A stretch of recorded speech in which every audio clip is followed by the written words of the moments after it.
Hello दोस्तों, कैसे हैं आप सब। आज की हमारी कहानी है फिजूल खर्च। अगर आपको कहानी अच्छी लगे तो चैनल को लाइक, शेयर और सब्सक्राइब करना ना भूलें। बहू जरा अमित से कहना, मेरा चश्मा बनवा लाएगा कल। गलती से गिर गया तो उसका कांच टूट गया। किशोर जी बहू से डरते डरते बोले। माधवी सुनकर जोर से बोली, क्या बाबूजी, आप ध्यान रखा करो। पैसे कितनी मेहनत से आते हैं और आपको फिजूल खर्ची की पड़ी रहती है। तभी सुमित्रा जी बोली, बहू कोई जानबूझकर तो नहीं तोड़ा, वैसे भी बहुत पुराना हो गया था और पैसे की कीमत हम भी समझते हैं, इसीलिए जरूरी खर्च ही करवाते हैं।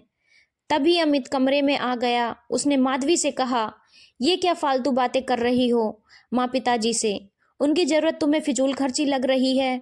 माधवी गुस्से में वहां से चली गई। अमित बोला, पापा आप साथ ही चलो, एक बार चेकअप करवा कर नया चश्मा बनवा दूंगा। मैं तैयार होकर आता हूँ। अमित कमरे में गया तो माधवी बोली, तुम्हें कुछ समझ आता है, सारा पैसा इन पर ही लुटा दोगे, हमारे भी खर्चे हैं। अमित बोला, तुम हर बार एक ही बात करती हो, अब मैं उनका खर्चा नहीं उठाऊंगा तो कौन उठाएगा। किशोर जी एक प्राइवेट कंपनी में काम करते थे। उनका एक बेटा था तो उन्होंने उसे पढ़ा लिखा कर योग्य बनाया। पैसों की चिंता नहीं करी, क्योंकि उन्हें लगता था बेटे को योग्य बनाना हर माता पिता का फर्ज है। अमित भी पढ़ लिख कर सरकारी नौकरी करने लगा। अमित अपने माता पिता की बहुत इज्जत करता है। समय आने पर माधवी से शादी हो गई। अब उनके 2 साल का बेटा है मिंटू, जो दादा दादी का बहुत लाडला है। माधवी वैसे तो सास ससुर का ध्यान रखती, लेकिन जहाँ पैसे खर्च करने की बात आती तो उससे सहन नहीं होता। उसको लगता पति की कमाई उसके लिए ही है, लेकिन अमित के कारण ज्यादा बोल नहीं पाती। समय गुजर रहा था। माधवी के भाई की शादी हो गई। घर में भाभी आ गई। माधवी की माँ बहुत साल पहले गुजर गई थी। पापा भी रिटायर हो गए थे। जो पैसे थे वो माधवी की शादी में खर्च हो गए। भाई ही घर चला रहा था और पापा की जिम्मेदारी भी।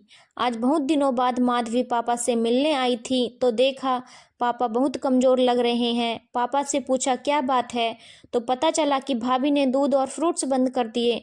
बोल रही थी, इस उम्र में दूध की क्या जरूरत है, और फल भी नुकसान करते हैं, मेहनत से पैसे आते हैं, फिजूल खर्ची क्यों करना। माधवी को गुस्सा आया। वो भाभी को बोलने ही जा रही थी कि पापा ने रोक लिया। बोले, रहने दे, घर में लड़ाई होगी, फिर मुझे तो यहीं रहना है। जब बेटे को फिक्र नहीं तो बहू को क्यों दोष देना। माधवी बड़बड़ा रही थी। तभी उसे एहसास हुआ कि वो भी तो यही करती है अपने सास ससुर के साथ। यदि अमित उसकी बातों में आ जाता तो। अब तो उसे आत्मग्लानि हो रही थी। ये क्या कर रही है वो। माता पिता की जरूरत फिजूल खर्ची नहीं होती।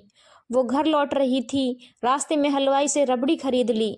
पिताजी को बहुत पसंद है, पर डर के कारण अब कहना बंद कर दिया। जल्दी से आई और कटोरी में करके दोनों को देने गई। पिताजी की आंखों में चमक आ गई और आश्चर्य भी। बोले, बहू आज कुछ है क्या। माधवी बोली, नहीं पिताजी। तो फिजूल खर्ची क्यों करी फालतू में। माधवी बोली, अपनों के लिए अपनों की जरूरत फिजूल खर्ची नहीं होती।